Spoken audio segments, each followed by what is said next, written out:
नमस्कार साथियों, आज हमारी टीम पहुंची है हनुमान जी का एक प्रसिद्ध मंदिर है श्री बालाजी विशाल धाम पचेरी बड़ी, और यहाँ गोपाल की ढाणी के पास है। बड़ी पचेरी और भीर के बीच में है। और महाराज जी यहाँ कई सालों से कठिन तपस्या कर रहे हैं और आज मौका मिल गया महाराज जी से। बड़ी अनुनय विनय करने के बाद में मौका मिला। तो महाराज जी आपका चैनल पर स्वागत है।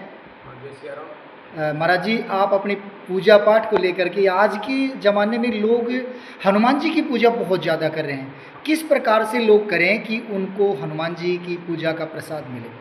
देखिए, सबसे पहला है कि आपको और आपके चैनल को सबको मेरी ओर से बहुत बहुत शुभकामनाएं। जय सिया राम।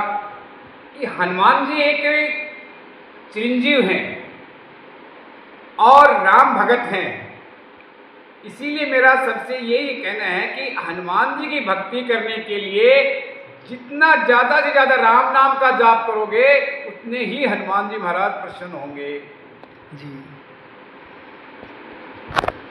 उसमें देखो, कलयुग क्या, हमारे रामचरितमानस में बाबा तुलसीदास जी लिख के गए हैं कि कलयुग केवल नाम आधारा, सुमर सुमर नर उतना ही पारा। कि हनुमान जी महाराज, जहाँ राम का नाम होगा वहाँ मेरे हनुमान जी होंगे। ये जरूरी नहीं है कि आप राम का नाम बैठ करके माला ले करके या ऐसा करके करें। नहीं, राम का नाम तो आप सुबह उठते बैठते सोते खाते जैसे भी आपका समय अनुसार आप राम नाम का जाप करिए। मैं कहता हूँ कि हनुमान जी महाराज की आपके ऊपर असीम कृपा होगी। इसमें मैं आप लोगों को विशेष आशीर्वाद से आशीर्वाद जी।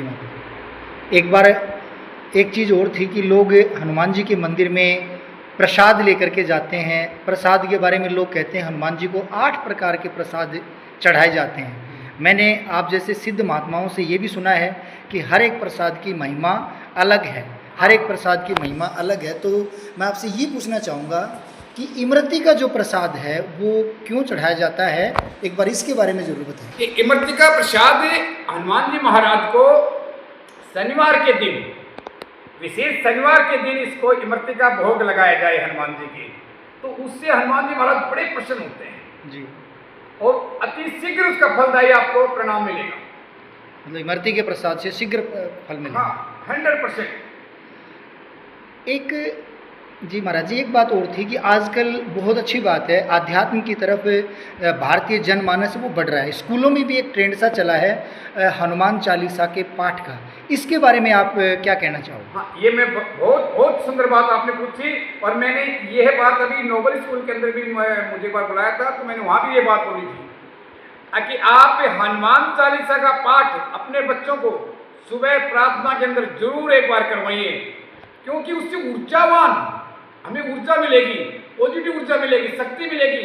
तो ज्ञान नाम गण्यम चकल गुण निधानम वान नाम धीसम रघुपति प्रिय भक्तम वादि जातम नमामि नमामि। क्योंकि ज्ञानियों में ज्ञानी मेरे हनुमान जी महाराज हैं।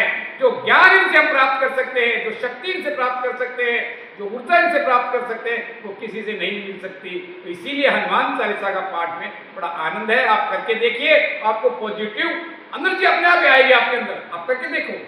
तो बच्चों के लिए हम इसलिए विशेष आग्रह कर रहे हैं। अच्छा, एक बात और महाराज जी कि आज के टाइम में लोग सुरा शराब की तरफ भी कुछ ज़्यादा ही बढ़ रहे हैं, मानी नशा की तरफ ज़्यादा बढ़ रहे हैं। मैं जानता हूं कि आप नशे के विरोध में और कड़क विरोध में हैं, तो आज की जनता को आप क्या संदेश देना चाहेंगे, युवा पीढ़ी को क्या संदेश देना चाहेंगे? देखो, मेरा विशेष सभी से यही है, अपना सनातन क्या था उसको समझिए पहले। जब तक हम सनातन नहीं समझेंगे, आदर्शता नहीं समझेंगे और अपने पूर्वजों का मान सम्मान नहीं समझेंगे, तब तक हम दूसरे मार्ग पे भटकेंगे। पहले हमें अपने बुजुर्गों के पास में बैठते थे, उनसे सलाह लेते थे, 2 मिनट बैठ कर उनसे कहानियाँ सुनते थे, अच्छी अच्छी बातें हमें बताते थे, तो हमें शर्म होती थी एक दूसरे की। अगर चाचा देख लेंगे, ताऊ देख लेंगे, हाँ तो पापा भी देख ले, तब भी कोई बड़ी बात नहीं है। तो ये हमें सबसे मेन बात है कि हमारी शिक्षा। लेकिन मैं आपको एक बहुत बड़ी बात बता रहा हूँ, हमारा साइंस बहुत आगे बढ़ चुका है, बहुत अच्छी बात है। हमारी शिक्षा बहुत उज्ज्वल स्तर पे पहुंच चुकी है, बहुत अच्छी बात है, परंतु आज हमारा संस्कार कहाँ पहुंच रहा है, ये हमारे लिए बहुत बड़ी सोचने की बात है। और जब तक हम संस्कारों पे ध्यान नहीं देंगे तो आगे आने वाली पीढ़ियां हमारी ऐसे नष्ट हो जाएंगी। इसलिए हमें बहुत घर घर जा करके, हम संतों को भी अभी मेरा श्री आग्रह है, घर घर जा करके इस मिशन को विशेष तौर से आगे चलाएं।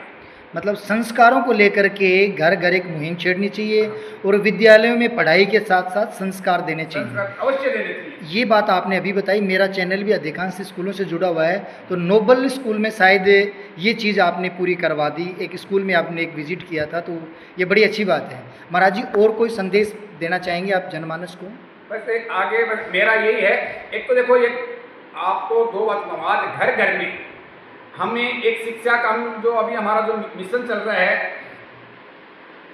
कि घर घर में आप जाइए, जहाँ भी जाके बैठेंगे, भाई भाई के पास में बैठ करके खुश नहीं है। कितना बड़ा हमारे दुर्भाग्य की बात है। हम सनातनी थे भाई, हम प्यार चाहते थे, हम मोहब्बत चाहते थे, और जैसे हम उससे भारत माता के वसुदेव हैं, हम इस मिट्टी से जन्म लिया हुआ है हमारा। कौन सी मिट्टी का? जहाँ राम और भरत जैसे भाई पैदा हुए थे।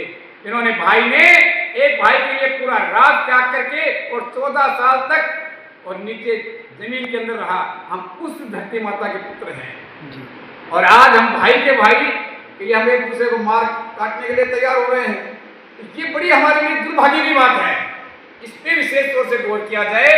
कि मैं बस सभी से मेरा निवेदन है, प्रेम भाव वात्सल्यता कहाँ आएगी? जब हम आध्यात्मिकता से जुड़ेंगे तब हमें वो चीज़ मिलेगी। बहुत बहुत बहुत धन्यवाद आपका। ये थे महाराज जी, कितनी कठोर तपस्या कर रहे हैं। मैं आपको जगह भी दिखाऊंगा। 18 घंटे लगभग महाराज जी की तपस्या रहती है शायद। आज आपने समय दिया, ये मैं आपका चैनल की तरफ से भी एक बार पुनः धन्यवाद करता हूँ कि आपने अपनी तपस्या के बीच में मुझे जो समय दिया। साथियों, ये देखिएगा, महाराज जी बिल्कुल एक शांत वातावरण में रहते हैं, ना किसी की किसी प्रकार की कोई लेना देना किसी प्रकार का नहीं है।